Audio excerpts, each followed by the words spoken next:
Thank you. Derek.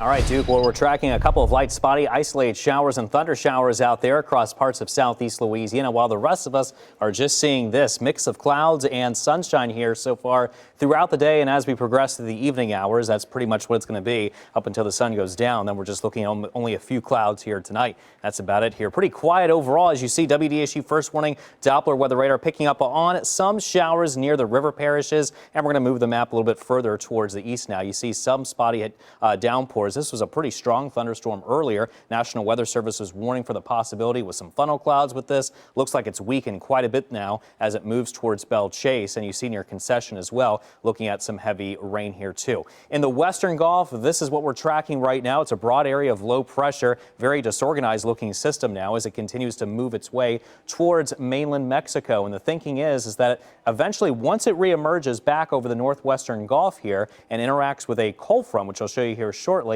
the thinking is there could be a little bit of some development. It's a low-end 20% chance of tropical development expected over the next 7 days. But really, what we're watching for is the moisture surge to move its way towards the north. And you see it here coming up from this system, along with a cold front expected to approach us. So those two features are going to allow for some heavy rain to take shape, along with deep tropical moisture and some downpours to take place right near where this front is, somewhere across the western Gulf. And you see it here included in southeast Louisiana into South Mississippi. We could also see some wet weather from this system as well. I think the heaviest of the rain is going to be mainly well to the north of us across parts of northern Louisiana and western Mississippi. But for us in southeast Louisiana, anywhere between 3 to 5 inches of rain here across parts of the North Shore. That includes you in South Mississippi. We could be looking at 1 to 3 inches or higher across the rest of southeast Louisiana. But remember, these numbers are just subject to change. We're still kind of fine-tuning these numbers, at least for the rainfall accumulations as we get closer to time.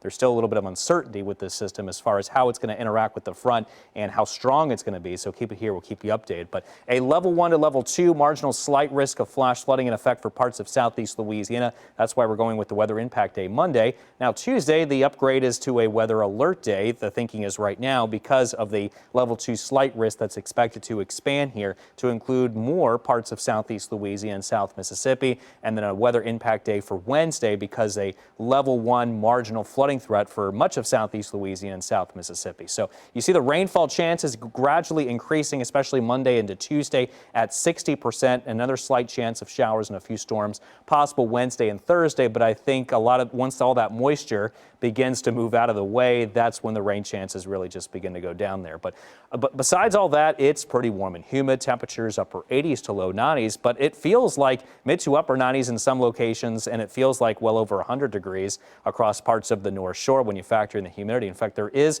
heat advisories posted here to our north across parts of Arkansas, Oklahoma, and also into parts of Mississippi you see there too. But we're not expected to see any heat alerts here for southeast Louisiana. Doesn't mean it's not going to get hot though. Tomorrow, another very hot, humid day as we are looking at heat index values well over 100 in some locations. So make sure to stay hydrated, drink plenty of fluids, and if you're going to be outside, make sure to take those frequent breaks here too. So it looks like some of those spotty downpours begin to subside, especially by 9 o'clock this evening, and we're pretty much done before another round of some showers and a couple of thunder showers begin to develop as we go into tomorrow afternoon, then dissipating going into tomorrow evening. And then more showers and thunderstorms becoming more likely as we go into Monday. That's from that moisture along with the cold front coming our way, which will lead to some higher rain chances going into the beginning of next week.